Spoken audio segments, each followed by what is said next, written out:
오늘 강론의 제목은 우리를 부요하게 하시는, 부요케 하시는 그리스도의 은혜입니다. 8장 9절 말씀에 이와 관련된 말씀이 나와 있습니다. 오늘 주제 말씀이에요. 자, 우리가 오늘 강론을 나가기에 앞서서 지난주에 했던 내용들을 복습하도록 하겠습니다. 자, 지난주에 가장 핵심적인 내용은 하나님의 뜻대로 하는 근심이란 것이 무엇이냐, 세상 근심과는 대조되는 하나님의 뜻대로 하는 근심이란 무엇일까? 자, 하나님의 뜻대로 우리가 하게 되는 근심이란 하나님의 생각과 뜻에 일치됨으로써 갖게 되는 근심입니다. 여러 가지 종류의 하나님의 뜻대로 하는 근심이 있을 수 있는데, 대표적으로 예를 들면은 내가 나의 죄를 깨닫게 되면은, 내가 죄인임을 깨닫게 되면 근심하는 마음이 우리 속에 생기죠. 왜냐하면은 우리가 하나님을 경외하는 마음을 가지고 있기 때문에 그 하나님의 거룩하심과 존귀하심 앞에서 죄인된 내가 섰을 때에 가지게 되는 어떤 두려움들, 이런 근심들이 바로 하나님의 뜻대로 하는 근심입니다. 그래서 이 하나님의 뜻대로 하는 근심은 우리가 가지면 가질수록 우리에게 더 좋은 것이다. 혹은 우리가 회개를 했지만 여전히 다시 그 죄를 짓고 있을 때에 나는 왜 이 죄를 이렇게 극복하지 못할까라는 근심이 우리 속에 생기잖아요. 그런 근심이 바로 성령님께서 우리 속에 계시기 때문에, 하나님이 우리 가운데 간섭하시기 때문에 우리가 가지게 되는 근심입니다. 이처럼 하나님의 생각과 뜻에 일치됨으로써 갖게 되는 근심이 우리 속에 많으면 많을수록, 세상 사람들이 하는 세상 근심보다 하나님의 뜻대로 하는 근심이 우리 속에 많으면 많을수록 여러분, 우리는 더 은혜 가운데 나아갈 수 있고, 또한 우리의 형제 자매들에게 더욱더 은혜를 끼칠 수가 있다.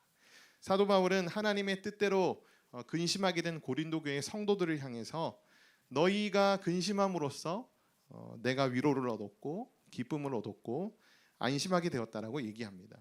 안심하다는 뜻은 원어적으로 새 힘을 얻게 된다라는 뜻이죠. 그래서 예수 그리스도의 십자가의 은혜를 깨닫고 자신이 죄인임을 철저하게 인정하게 된, 그래서 하나님의 뜻대로 근심하게 된 자들을 통해서 우리는 새 힘을 얻을 수가 있다. 그래서 지난 시간에 전도하시는 분들이나 영혼 사역 하시는 분들은 절대로 그 힘이 수그러들지 않고 지치지 않고 계속해서 정말 힘있게 이렇게 사역하는 그런 분들의 이유가 바로 그들이 접하는 분들이 하나님의 뜻대로 근심하게 되는 그 모습들을 눈앞에서 보기 때문에, 변화되는 모습들을 눈앞에서 보기 때문에 그런 것이다. 하나님의 뜻대로 이제 근심하게 된 고린도 교회 성도들을 향해서 너희가 이제 하나님의 뜻대로 근심하는 자들이 되었으니 앞으로 너희가 이러한 교회가 되기를 바란다라고 말하면서 제시해준 모델이 된 교회가 바로 마게도니아 교회였습니다.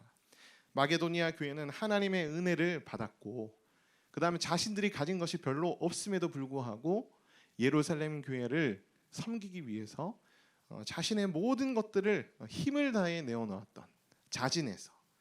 그래서 이 마게도니아 교회와 같이 이제 고린도 교회 너희도 하나님의 뜻대로 하는 근심을 가진 자들이니까 그 근심을 바탕으로 이제 너희 자신을 주님께 드리는 교회가 되기를 바란다 라고 하면서 8장 5절까지의 말씀을 마무리를 하게 됩니다.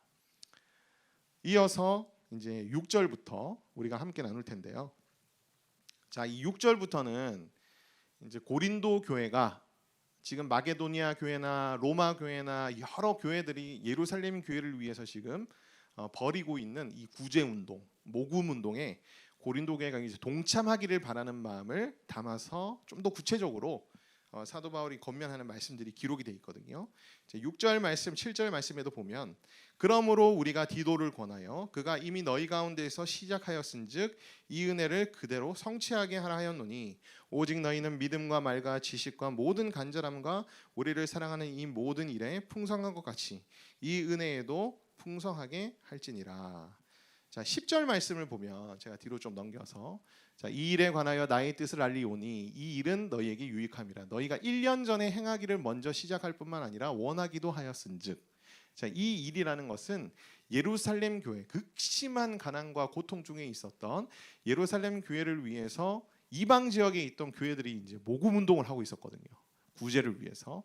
근데 고린도 교회가 1년 전에 이미 이것을 하기로 자원하고 작정하고 사역을 시작을 했었다는 거예요. 그래서 7절 말씀의 마지막에 나오는 이 은혜에도 너희가 풍성하게 할지니라 라는 말은 뭐냐면 예루살렘 교회의 구제 헌금을 통해서 연보를 통해서 너희가 베풀 은혜를 너희가 풍성하게 주기를 바란다. 이제 그런 의미라고 생각하시면 되겠습니다. 1년 전부터 디도에 의해서 고린도 교회에 파송됐던 디도에 의해서 이제 구제 헌금 모금 방법이 이제 시작이 됐고요. 이 내용은 고린도전서 16장 말씀에도 나와 있습니다. 그래서 우리가 지난 학기죠. 지난 학기 이제 고린도전서 강론을 같이 했었는데 그 16장 1절부터 14절에 보면은 디도를 통해서 너희들이 어떻게 헌금해야 할지에 대해서도 사도 바울이 방법적인 부분에 있어서 이제 지도를 해주거든요. 그래서 매주 헌금을 모아서 너희들이 저축을 해두어라. 그래서 내가 언젠가 너희 교회에 갔을 때에 그것을 한 번에 가지고 바로 예루살렘에 갈 수 있도록 미리 너희가 참여하고 준비를 해두어라. 이제 그렇게 얘기를 고린도전서 편지에다가 남겼습니다. 근데 어떤 연유로 인해서 지금 이 구제 헌금 운동이 중단돼 있던 거예요. 그래서 사도 바울이 고린도 후서 편지를 쓰면서 너희가 1년 전에 시작했던 이 일을 다시 이제 시작했으면 좋겠다. 그리고 그 은혜에도 풍성하게 너희가 베풀면 좋겠다. 이제 그렇게 말을 합니다. 사도 바울의 대적자였던 거짓 사도들과 교사들이 사도 바울이 이제 음해를 했던 것 같아요. 그래서 고린도 교회 성도들에게 사도 바울이 사실 이 예루살렘 교회를 핑계 대면서 너희한테 모금 운동을 하는 이유는 너희 돈을 갈취하기 위해서 그런 거야. 이렇게 사도 바울을 굉장히 음해했던 것 같습니다. 그리고 고린도 교회 성도들이 거기에 이제 많이 넘어갔던 것 같아요. 그래서 고린도전서 후서에 보면은 이제 그런 대적자들의 음해들에 대해서 사도 바울이 어떻게 보면 변증하는 그런 내용들이 굉장히 많이 나오거든요. 또한 2장 17절에 보면은 이 거짓 사도들과 교사들이 모여진 이 헌금을 자신들이 꿀꺽하고 싶은 그런 마음이 있었던 것 같아요. 그래서 사도 바울을 더 음해하고 이 모금 운동이 이제 계속 진행되지 못하도록 방해를 했던 것 같습니다. 어쨌거나 이 거짓 사도들과 교사들에 대한 치리가 이제 이루어지고 난 다음에 고린도 후서가 쓰여졌거든요. 고린도 교회 성도들이 자신들이 이 사람들의 어떤 음해에 당하고 넘어가고 했던 것들에 대해서 회개하고 사도 바울을 다시 자신들의 사도로 인정하고 난 뒤에 쓰여진 성경이 바로 고린도 후서이기 때문에 사도 바울이 이제 고린도 후서를 쓰면서 너희가 어쨌든 그들로 인해서 방해받고 중단하긴 했지만 이제 너희가 하나님의 은혜를 받은 자로서 더욱더 자신을 주님께 드리는 어떤 교회로 거듭나기 위해 이 운동을 다시 시작했으면 좋겠다라고 고린도 교회 성도들에게 이제 요청하는 내용들이 바로 8장 6절 7절 말씀이라고 할 수 있습니다. 고린도 교회는요 다른 그 어떠한 교회들보다 굉장히 은사가 많았습니다. 엄청난 은사들, 다양한 은사들이 이 고린도 교회에 주어졌거든요. 근데 고린도 교회에 한 가지 문제점이 있었습니다. 그게 뭐냐면 시기하고 질투하고 분쟁하고 서로 싸우는, 즉 다시 말하면 무엇이 없었을까요? 이게 이제 굉장히 고린도전서의 유명한 장이죠. 사랑장이라고 불리는 그 사랑장을 쓰게 만들 정도로 고린도 교회 성도들은 사랑이 부족했습니다. 너무 없었어요. 누군가에게 자신의 것들을 베푸는 것에 굉장히 인색했습니다. 고린도 교회는 굉장히 부유한 교회였거든요. 마게도니아 교회는 굉장히 가난한 교회였는데도 불구하고 로마 교회를 위해서 많은 헌금들을 내어놨는데 고린도 교회는 굉장히 부유한 교회면서도 어떤 이유에서는지 그 모금 운동이 중단돼 버리고 뭔가 지지분이한 그런 상황이었던 거예요. 그래서 사도 바울이 7절 말씀에 너희가 많은 은사를 가지고 있는 것처럼 누군가에게 베푸는 것도 너희가 풍성하게 하기를 원한다. 너희에게 은사가 풍성하게 있는 것처럼 너희가 사랑에 있어서도 풍성한 자들이 되기를 원하고 베푸는 것에 있어서도 풍성한 자들이 되기를 원한다. 라고 이제 그렇게 사도 바울이 타이르듯이 얘기를 하고 있는 것을 우리가 볼 수 있습니다. 그러니까 이미 많은 은사들을 소유하고 있는 고린도 교회에 도전하는 거죠. 너희들이 많은 은사를 가지고 있지만 이 부분이 좀 부족한데 너희가 이것에 힘쓰면 이 은사도 소유할 수 있는 자들이 될 수 있어. 이렇게 이제 굉장히 섬세하고 부드럽고 배려심 있게 사도 바울이 고린도 교회 성도들을 독려하고 있는 것을 우리가 말씀을 통해서 알 수 있습니다. 그러니까 사도 바울은 어떨 때는 굉장히 강할 때 권면하면서도 어떨 때는 굉장히 부드럽고 섬세하고 그 다음에 칭찬하면서 이렇게 권면까지 해요. 그냥 권면만 하는 게 아니라 칭찬하면서 권면합니다. 굉장히 지혜롭죠. 우리가 이러한 부분들은 사실 좀 배울 필요가 있는 것 같아요. 늘 우리는 말의 지혜가 없고 사람들이 이끌어야 하는 위치에 있는 사람들은 항상 이 부분이 굉장히 어렵거든요. 권면하고 뭔가 지적하는 얘기들을 하는 것 자체에 대해서 굉장히 우리가 부담감을 많이 느끼고 이거 도대체 어떻게 하지? 라고 하는데 이런 사도 바울의 어떤 권면들을 우리가 통해 가지고 배울 수 있는 부분들이 참 많겠다라는 그런 생각이 듭니다. 자, 구제, 연보의 영적인 의미에 대해서 8절 9절 말씀에 나와 있습니다. 내가 명령으로 하는 말이 아니요 오직 다른 이들의 간절함을 가지고 너희의 사랑의 진실함을 증명하고자 함이라. 우리 주 예수 그리스도의 은혜가 너희가 알거니와 부요하신 이로써 너희를 위하여 가난하게 되심은 그의 가난함으로 말미암아 너희를 부요하게 하려 하심이라. 구제의 의미가 뭐냐면요, 그냥 단순히 남을 도와주는 것이 아닙니다. 구제의 의미는요, 사랑의 진실함을 증명하는 행위라는 거예요. 그래서 성경 말씀에 이런 말씀이 있습니다. 너희가 말로만 사랑하지 말고 행함과 진실함으로 사랑하라. 사랑이라는 것은 실제로 드러나야 하고 행동으로서 이제 보여져야 증명이 되는 거거든요.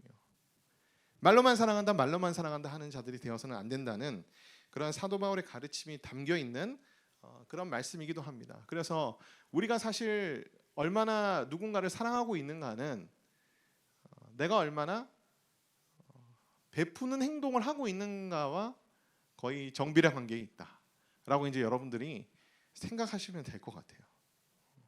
그런 의미에서 구제를 한다는 얘기는 내가 사랑의 열매들을 맺고 있다라는 것을 증명해주는 하나의 표지가 될 수도 있습니다. 그래서 이 사도 바울은 고린도 교회가 더 많이 맺었으면 좋겠는 게 이제 사랑인데 그런 의미에서 진실함을 증명하는 어떤 구제가 너희에게 맺혀진다면 바로 너희 안에 이제 사랑이라는 그 열매들이 은사들이 더욱더 커질 것이다라는 가르침을 이제 주고 있는 것이죠. 구제라는 것은 또 다른 의미로 십자가의 은혜가 담겨 있는 그런 행위이기 때문입니다. 자, 여기 말씀해 보면 굉장히 중요한 말씀이 나와요.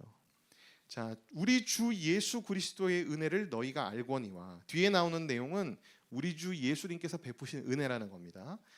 부요하신 이로써 너희를 위하여 가난하게 되심은 그의 가난함으로 말미암아 너희를 부요하게 하려 하심이라. 예수님은 만물의 주관자시고 만물의 주인이시죠. 그러한 예수님께서 자신의 모든 것들을 버리고 자신을 비워 종의 형체가 되시고 이 땅에 오셔서 아무것도 소유하지 않으시고 자신을 낮추시며 십자가에 죽기까지 복종을 하셨습니다.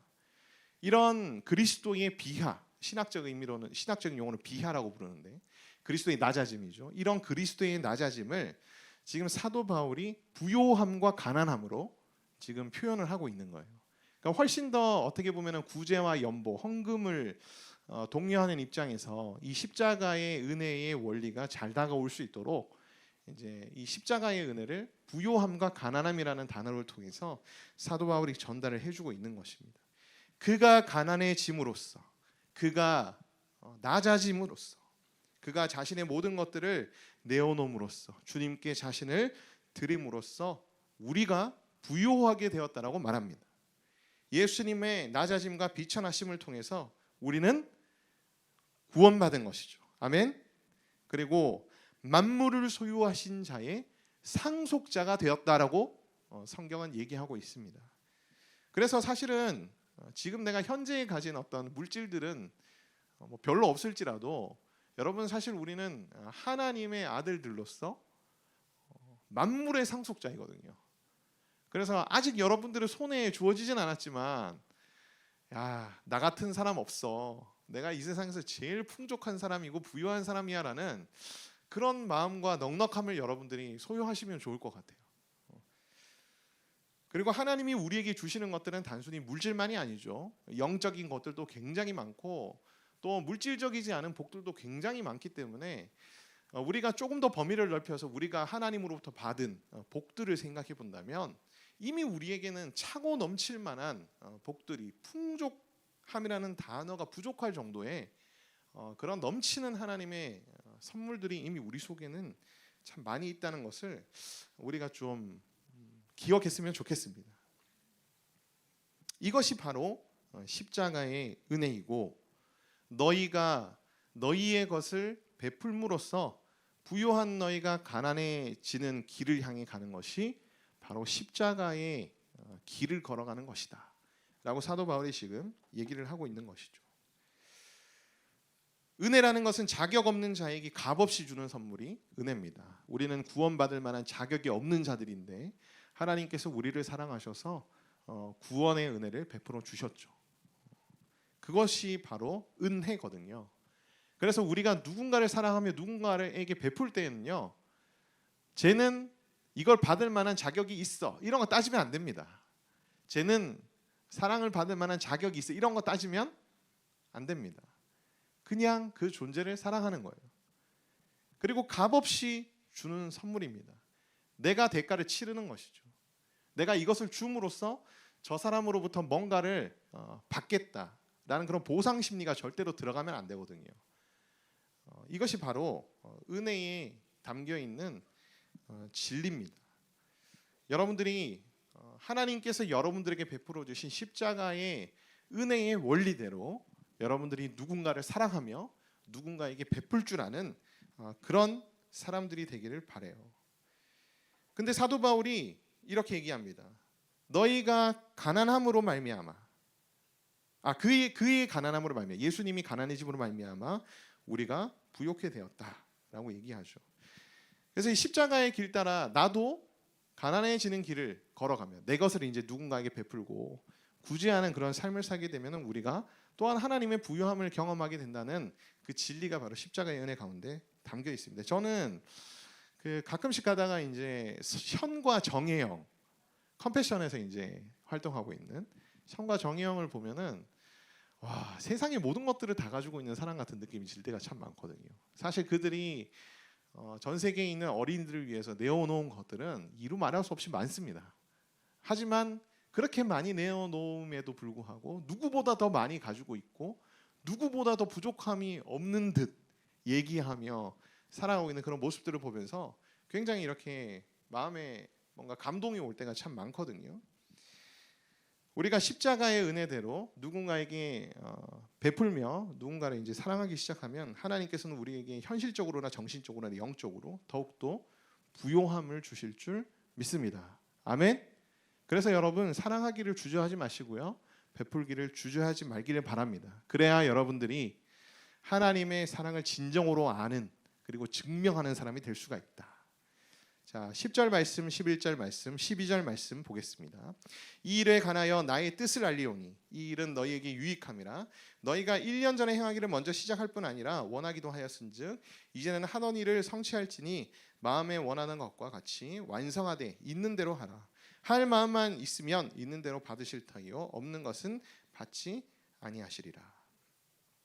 자, 너희에게 유익함이라 라고 말합니다. 자, 지금 이제 구제하고 그 다음에 연보, 이제 헌금하는 거죠. 그 구제하고 헌금하는 것에 대해서 사도 바울이 얘기를 하면서 이것이 오히려 너희에게 유익이다, 너희의 유익을 위한 일이다라고 얘기합니다. 그러면서 이 구제 또는 조금 넓게 보면은 우리가 헌금하는 영역까지, 모든 헌금을 다 통틀어서 헌금하는 영역까지 원리가 사실 이 10절, 11절, 12절 말씀에 담겨 있다고 볼 수 있습니다. 그래서 자, 이 말씀들 속에서 구제 또는 헌금의 원리들을 몇 가지 찾아보기를 원합니다. 첫 번째, 자원함으로 해야 합니다. 절대로 억지로 해서는 안 됩니다. 그 다음에 하나님께서 마음을 주셨다면 끝까지 어떻게 해야 돼요? 완성해야 됩니다. 끝까지 완성해야 돼요. 완수하시기를 바랍니다. 때때로 우리가 작정 헌금을 할 때도 있습니다. 하나님, 제가 진짜 감사한 마음으로 이만큼 주님께 드리겠습니다. 그래서 12달 나눠가지고 매달 이렇게 하겠습니다. 한 3달까지는 좀 잘하다가 이제 4달째, 5달째부터는 좀 쪼달리기 시작하고 이번 달에 여행도 가야 되는데 이번 달에 이것도 사야 되는데 이번 달에 명절이 있으니까 또 뭐 부모님 선물도 사야 되는데 이러다가 보면은 이제 우리가 하나님께 드리기로 한 작정한 것들 다 못할 때가 많죠. 근데 하나님께서 여러분에게 마음을 주셨다면은 여러분들이 끝까지 다 완성하시면 좋을 것 같아요. 자, 있는 대로 하라고 말합니다. 있는 대로. 할 수 있는 한 하라는 거예요. 할 수 있는 한. 남들과 근데 비교하실 필요는 없습니다. 금액의 크기를 가지고 남들과 여러분들이 절대로 비교하실 필요가 없어요. 왜냐하면은 개개인마다 경제적인 사정이 다르거든요. 2렙 돈을 낸 과부의 헌금을 가장 하나님은 기뻐하셨습니다. 사실 절대적인 가치로 보면 2렙 돈은 굉장히 작은 돈이지만 그 과부에게 있어서는 이 2렙 돈이 그날 하루의 생활비 전부였거든요.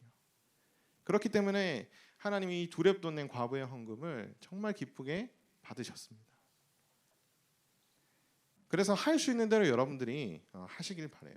13절, 14절에 보면은 자,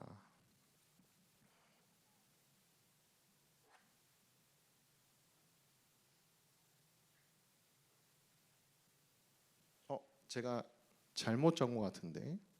자, 아무튼 맞습니다.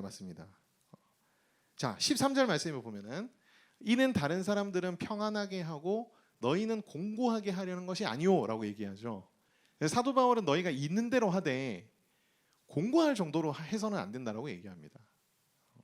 이게 굉장히 중요한 원리라고 할 수 있어요. 자, 사도 바울은 교인들이 자신의 가정, 가족들, 그다음 권속들이 공고하게 될 정도로 베풀기를 원치는 않으셨습니다. 하나님께서 주신 물질의 목적에는 나의 필요를 채우는 것도 있거든요. 그래야 내가 하나님 나라를 위해서 헌신할 수 있잖아요. 나의 필요를 채우는 것도 때로는 하나님 나라의 일에 포함될 수도 있습니다. 물론 이제 필요와 낭비를 우리는 구분할 줄 알아야 되겠죠. 하나님이 내게 주신 재물 중에서 내가 생활하는 데 필요한, 내 가족들이 생활하는 데 필요한 물질들까지 다 이렇게 너무 과하게 공고할 정도로 헌금할 필요는 없다. 사도 바울은 이제 그렇게 얘기하고 있는 것을 우리가 알 수 있습니다. 그러니까 있는 힘껏 하되 아껴서 더 많이 드리는 것도 가능하되 너와 가족들이 너무 공고할 정도로는 하지 마라. 이제 그렇게 얘기를 하는 것을 우리가 볼 수 있죠. 저는 그래서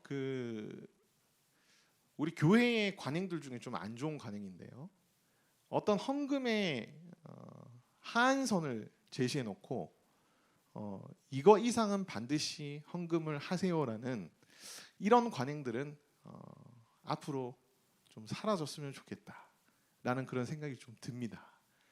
뭐 어떤 교회들은 이제 건축을 하면서 이제 성도들한테 한 가정당 최소 얼마를 헌금하세요라고 막 가이드를 준다든지, 혹은 이제 장로나 권사 임직을 할 때에 얼마 이상 헌금하지 못하면 임직을 안 준다든지, 이제 이런 관행들이 한국 교회 안에 좀 있거든요. 원래 그것이 시작된 것은 좀 선한 의도로, 좋은 의도로 시작된 것으로 알고 있지만 오랜 시간이 지나면서 좀 변질되고 굉장히 좀 안 좋은 그런 관행으로 지금 바뀌어진 부분들이 있습니다. 그래서 저는 여러분들이 이제 앞으로 한국 교회의 다음 세대의 부흥을 이끄는 그런 사람들로서 우리 교회에 대한 공부들을 여러분들이 많이 하셔야 될 필요가 있다. 그리고 우리 교회에서 바뀌어져야 될 부분, 개혁되어야 될 부분들에 대해서는 여러분들이 진짜 기도하시면서 때가 되었을 때 여러분들이 그것들을 바꿀 수 있는 사람들이 됐으면 좋겠다라는 그런 생각이 듭니다. 그래서 저희 인스파이어는 한 가지 또 계획하고 준비하며 기도하는 사역이 있거든요. 굉장히 초장기 프로젝트입니다. 저희 인스파이어의 이 철학과 함께하는, 스피릿과 함께하는 그런 분들 중에 진짜 몇 분을 뽑아가지고, 저는 개인적으로 한 7,000명 정도 됐으면 좋겠는데, 여기 뭐 몇 명 안 앉아 있지만 저는 하나님이 이게 항상 이렇게 목표를 아주 크게 주시거든요. 그래서 저는 사실 인스파이어 집회 처음 시작할 때 이 정도 집회실에서 요만큼 앉아 있을 줄 알고 있었습니다. 알고 있었지만은 저는 뭐 얼마가 앉아 있든 상관없고, 또 하나님 은혜 주시면 가득 찼으면 좋겠고, 사실 그래서 나중에 또 더 넓은 장소에서 또 예배 드리면 좋겠고 하는 그런 마음도 있거든요. 아무튼 뭔 얘기다 얘기가 나는지 모르겠지만 저는 이렇게 스케일이 좀 하나님의 나라를 위해서 우리는 스케일 좀 크게 가져야 된다는 그런 주의거든요. 7,000명의 장로님 권사님들을 준비시킬 거예요.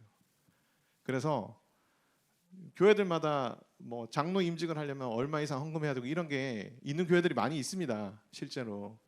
그래서 지금부터 적금 들라고 저 얘기하고 있거든요. 지금부터 준비해야 돼. 우리가 개혁하려면은 일단 장로가 돼야 되는데 장로가 되고 나서 개혁을 해야 돼.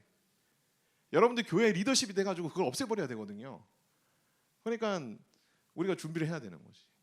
저는 그 정도까지 얘기합니다. 그래서 그런 친구들이 좀 많이 나와가지고 수석 장로님들, 그다음에 수석 장로님들의 권사님들 총 7,000명이면 7,000교회입니다, 여러분. 7,000교회를 바꾸면 한국교회 바뀌지 않겠어요? 저는 그런 마음이 있거든요. 그런 소망이 있습니다. 그러니까 이 물질에 대한 부분들이 사실 우리 교회 생활하는 데 있어서 굉장히 필수적이며 필요한 영역이면서도 동시에 참 많은 사람들이 시험에 들게 하는 그런 영역이기도 하거든요. 이것이 어떻게 보면은 교회를 살리는 데에 하나님 나라를 세우는 데에 세상 사람들이 보기에도 불편함이 없이 교회 안에서 잘 이 헌금과 관련된 사역들이 이루어진다면 저는 또 그것만큼 이 교회가 부흥하는 데에 또 일조하지 않을까라는 그런 생각이 듭니다.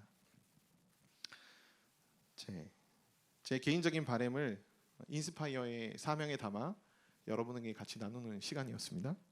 자, 네 번째로 이 구제 헌금의 원리는 어떤 거냐면요. 자, 하나님께 하는 것입니다. 하나님께 하는 거예요. 자, 12절 말씀이 보면은 받으실 터이요 없는 것은 받지 아니하시리. 받으실 터이요 받지 아니하리라는. 우리가 구제 헌금하는 것은 도움이 필요한 사람들을 위해서 하는 것이죠. 근데 받는 건 누가 받는다고 얘기합니까? 사도 바울이 하나님이 받는다. 하나님이 받던가 하나님이 안 받던가 한다라고 얘기해요. 그러니까 구제 헌금뿐만 아니라 사실 우리가 드리는 모든 헌금이 다 하나님께 드려지는 것입니다. 그래서 이거 제대로 잘 쓰이는 거 맞아? 라고 하면서 헌금 안 하시는 분들, 구제에 동참 안 하시는 분들 스스로 조금 반성을 한번 해보면 좋을 것 같은데 내 것을 드리기 싫어서 핑계대는 건 아닌가 라는 걸 좀 생각해 볼 수 있지 않을까라는 생각이 들어요. 우리는 하나님께 하는 것이고 헌금을 실제로 운영하는 곳은 하나님께서 분별하시고 잘못된 것이 있다면 하나님께서 거기를 심판하실 거예요. 그래서 그 영역은 하나님의 영역이고 하나님이 하실 일이기 때문에 하나님 맡기면 됩니다.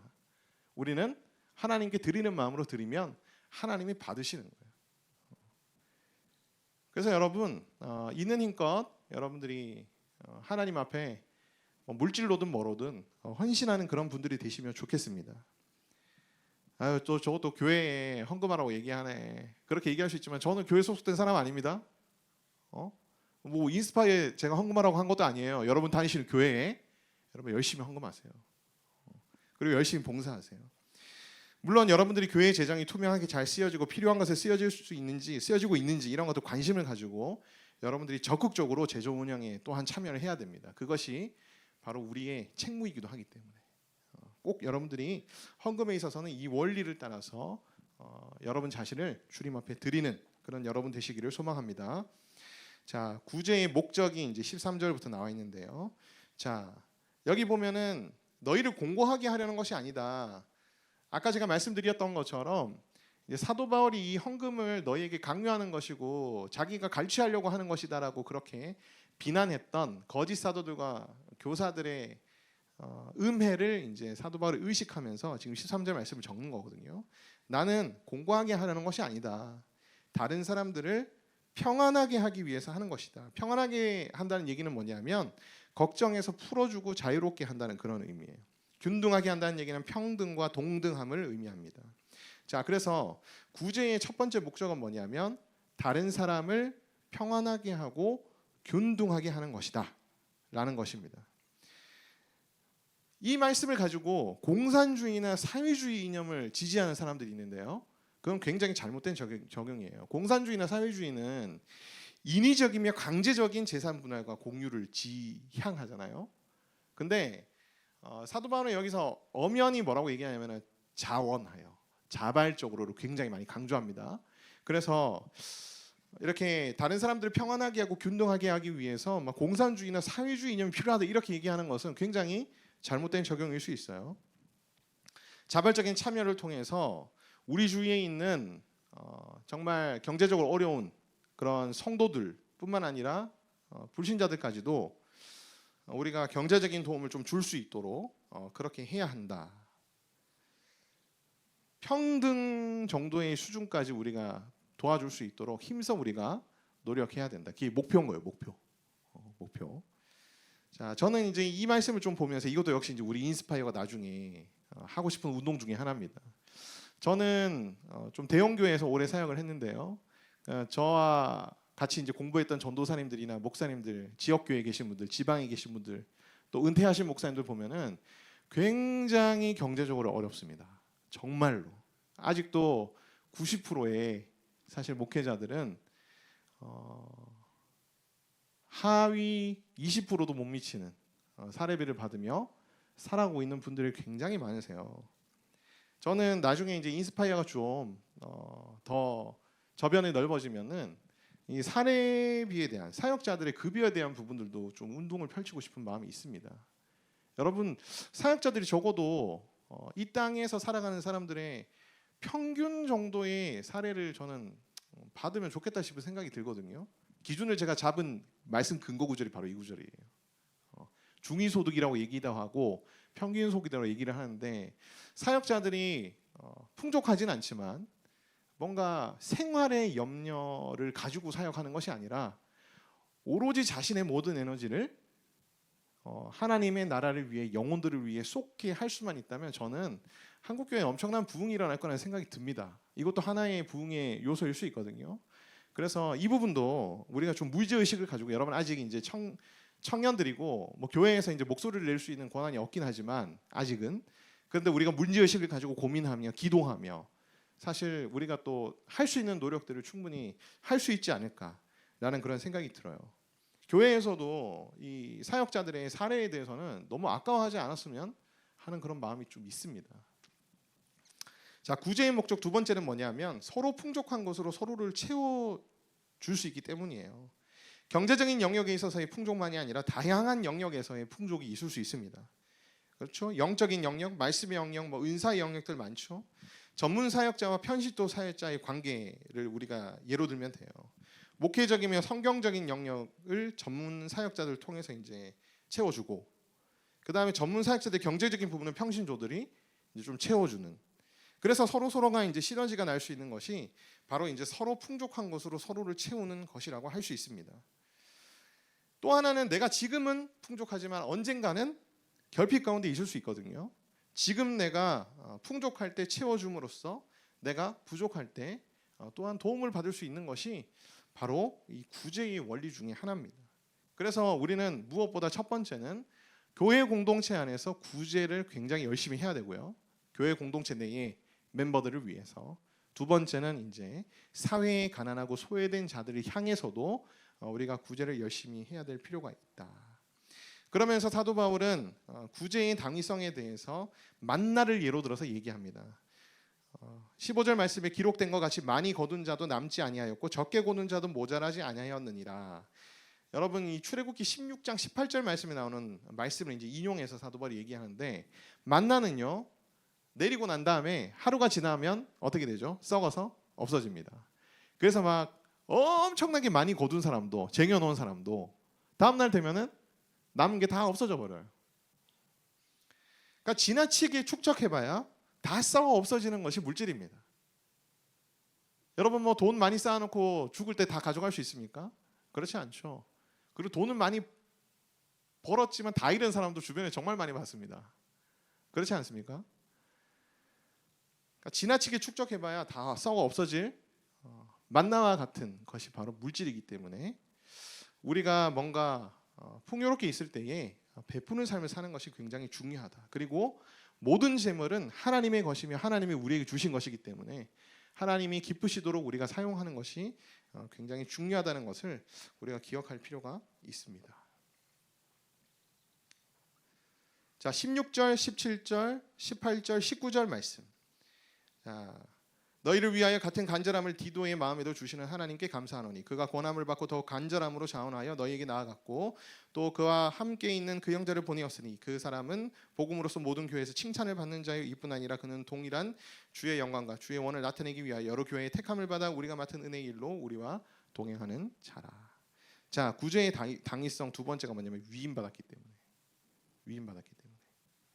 여러분, 우리 모두는 위임받은 자들입니다. 위임이라는 것은 뭐냐면 누군가가 해야 될 일을 대신 맡은 사람들이에요. 그것이 이제 위임인데, 자, 모든 예수님의 제자들은 예수 그리스도의 남은 사역을 이 땅에서 계속해 나가도록 예수님의 일을 위임받은 사람들입니다. 그러니까 여러분들은 다 위임받은 사람이에요. 근데 예수님께서 항상 이 땅에 계시면서 뭐라고 말씀하셨습니까? 가난하고 소외된 자들을 도우라고 말씀하셨잖아요. 예수님도 스스로 이제 도움을 많이 베푸셨고, 예수님이 이제 승천하신 다음에 그 임무를 우리에게 맡기셨기 때문에 우리는 위임받은 자로서 해야 될 사역들 중에 하나가 구제라는 거예요. 그래서 우리는 위임받은 자로서 열심히 구제를 해야 되는데, 자, 위임받은 자들은 어떻게 해야 하냐면은 자원하여 기쁨으로 감당해야 하며, 두 번째는 위임자의 뜻과 마음을 살펴서 그의 뜻과 마음을 흡족하게 하는 방식으로 이 사역들을 펼쳐나가야 된다는 겁니다. 그래서 사도 바울이 말씀을 보면은 사도들과 여러 교회의 원을 나타내기 위하여 주의 영광과 우리의 원을 나타내기 위해 19절 말씀이 나오죠. 자, 이게 뭐냐면은 주님의 영광을 나타내기 위해서 또 우리의 원, 우리의 바램이죠. 사도 바울과 그 일행들과 묻 교회들이 바라는 대로 디도가 위임받아서 잘 해냈다는 거예요. 그래서 위임받은 자는 위임자의 뜻과 마음을 자신의 마음과 일치시켜야 되는 것이 굉장히 중요합니다. 위임받은 자가 위임자의 뜻과 상관없이 자기 뜻과 마음대로 하게 되면 이제 큰 문제가 발생합니다. 이런 사람들 자기의가 충만한 사람들이라고 불러요. 뭔가 맡겨놨는데 맡겨준 사람의 뜻을 살피지 않고 자기 멋대로 하는 거예요. 자기 멋대로. 그러면 맡긴 사람이 굉장히 힘들어요. 그리고 맡긴 사람의 원대로 뭔가 일이 전혀 진행이 되지 않겠죠. 위임받은 사람들은 늘 위임자가 어떤 뜻과 소원과 바램을 가지고 있는지를 면밀하게 살피며 소통하며 사역해야 합니다. 그래서 자기 명예욕을 버려야 돼요. 자기가 인정받으려고 하는 욕구를 버려야 됩니다. 또 교회에서 무언가를 맡는 사람들이 많죠. 다 위임받은 사람들입니다. 여기 계신 분들은 아마 교회 공동체에서 뭔가 맡아서 사역하시고 섬기는 자리에 있는 분들이 또 많이 있을 텐데, 여러분 다 위임받은 거예요. 여러분 목사님이 해야 될 일을 여러분들이 위임받아서 지금 하고 있는 거예요. 나아가서는 예수님이 해야 될 일을 여러분들이 위임받아서 지금 하고 있는 것이죠. 그래서 여러분들 명심하셔야 됩니다. 나에게 위임해 준 사람의 뜻과 마음을 내가 어떻게 해야 되죠? 항상 읽어내고 그 뜻에 맞게 우리가 이제 사역을 펼쳐나가는 거예요. 내 사역이 아닙니다, 여러분. 주님의 사역이고 주님이 나의 리더에게 맡기신 사역을 내가 또 위임받아서 또 함께 하는 것이죠. 자, 마지막으로 칭찬받을 만큼 해야 됩니다. 칭찬받을 만큼. 여기 보면 디도가 칭찬을 받았다. 그는 칭찬받는 자다. 이런 얘기들을 하죠. 자, 칭찬받을 만큼 해야 돼요. 영적으로 칭찬받아야 되고요. 그 다음에 사역적으로도 여러분 칭찬받아야 됩니다. 쉽지 않죠? 쉽지 않습니다. 영적으로는 굉장히 성숙한데 사역적으로는 아직 부족한 분들이 있거나, 사역적으로는 굉장히 뛰어난데 영적으로는 굉장히 부족한 분들이, 한쪽으로 이렇게만 가지고 있는 분들이 참 많아요. 근데 여러분들이 스스로 잘 살펴보시고 부족한 부분들을 또 하나님께 간절히 간구하시면서 채워가시기를 소망합니다. 시간이 좀 지났는데 끝까지 갑시다. 네. 20절, 21절, 22절. 자, 우리가 맡은 이 거액의 연보에 대하여 아무도 우리를 비방하지 못하게 하려 함이니 이는 우리가 주 앞에서뿐 아니라 사람 앞에서도 선한 일에 조심하게 하려 함이라. 또 그들과 함께 우리의 한 형제를 보내었노니 우리는 그가 여러 가지 일에 간절한 것을 여러 번 확인하였거니와 이제 그가 너희를 크게 믿음으로 더욱 간절하니라. 자, 사도 바울은 굉장히 이 연보를, 그러니까 구제 헌금을 모아서 이제 예루살렘에 전달하는 이 사역을 굉장히 신중하게 조심스럽게 진행하고 있습니다. 그 모습 중에 하나가 뭐냐면 이것을 관리할 사람들이 여러 명 뽑아가지고 같이 이제 관리하게 만드는. 그래서 디도도 있고 그 외에 또 한 형제도 나오고 이제 하는 게 그런 거거든요. 근데 이 선한 일을 함에 있어서도 우리가 굉장히 신중하고 조심스럽게 한다라고 그렇게 얘기를 합니다. 21절 말씀에 왜냐하면은 우리가 주 앞에서뿐 아니라 사람 앞에서도라는 표현이 나오죠. 다시 말하면 주님뿐만 아니라 사람들에게도 좋은 평가를 받도록 하기 위해서 신자들뿐만 아니라 불신자들까지도 이 일에 대해서 좋은 평가를 하도록 하기 위해서 우리가 굉장히 신중하며 조심스럽게 이 일들을 진행하고 있다. 우리 가끔 이제 교회 사역들을 펼치다 보면은 야 어차피 세상 사람들은 교회가 뭐라든지 상관없이 욕하고 그러니까 세상 사람들이 뭐라고 보든지 말든지 신경 쓰지 말고 가자. 이제 그렇게 보통 우리가 마음을 먹을 때가 있는데 너무 그러진 않았으면 좋겠어요. 굳이 더 문제가 되고 굳이 더 비난받을 필요가 있을까요?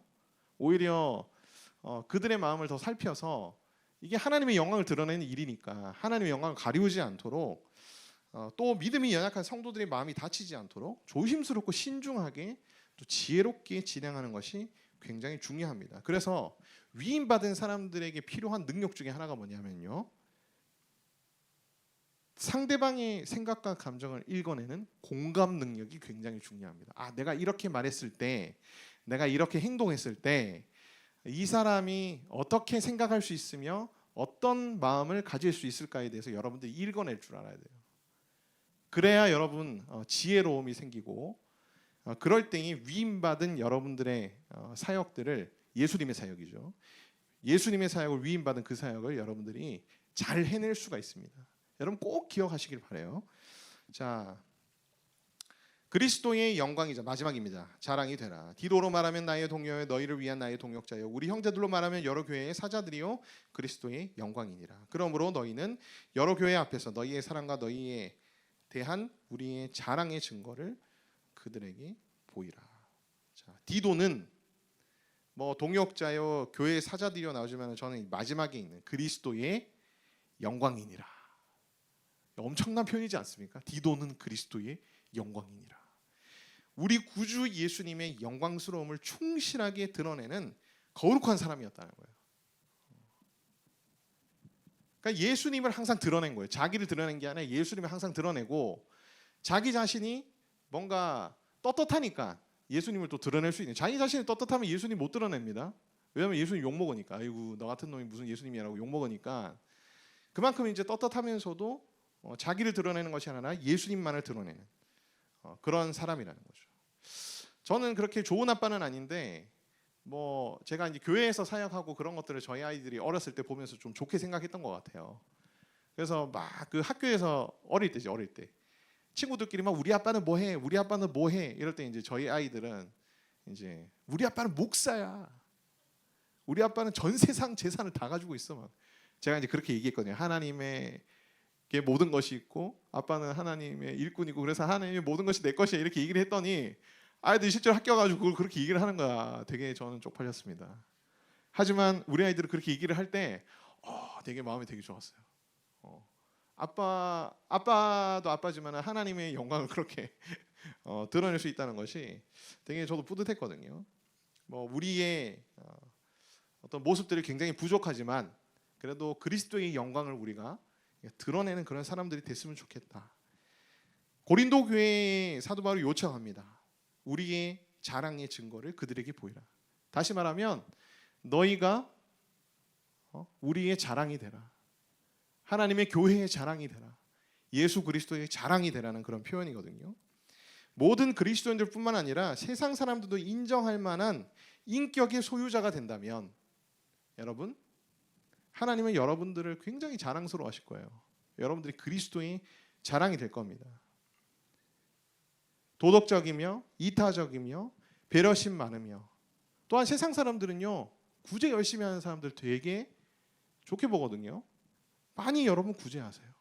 그래서 많이 구제하면 또 도덕적이며 이타적이며 배려심 많은 사람들이 바로 그리스도의 자랑이 되는 겁니다. 그리스도의 자랑이 될 수 있어요.